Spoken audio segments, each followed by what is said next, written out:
Encore une fois de plus, bienvenue à tous. L'Assemblée nationale aura la lourde mission de trancher sur les recommandations du dialogue politique et inclusif. C'est en résumé la substance du discours du président de la Chambre basse du Parlement à l'occasion de la cérémonie de l'ouverture de la session de mars 2016.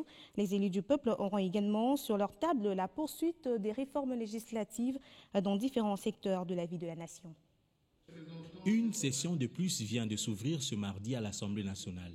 Session qui, selon le président de cette chambre du Parlement, devra gérer le contexte et le fruit du dialogue national inclusif, quelle qu'en soit la forme.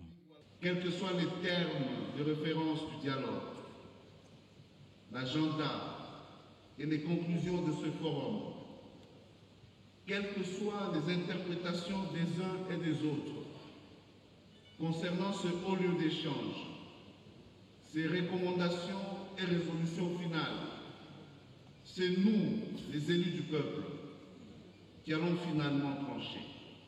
Les voix n'ont pas attendu pour se lever.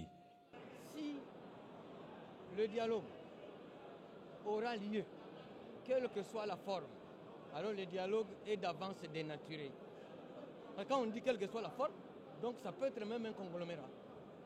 Ça peut être même un dialogue de quelques amis, de quelques copains.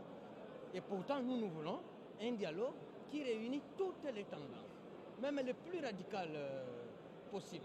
Des débats républicains, il y en aura durant les 3 prochains mois sur les questions les plus vitales de la nation. Premièrement, les conclusions du dialogue. Il faudrait en débattre au niveau des élus pour définir leur mise en œuvre. Deuxièmement, les questions les plus récurrentes actuelles.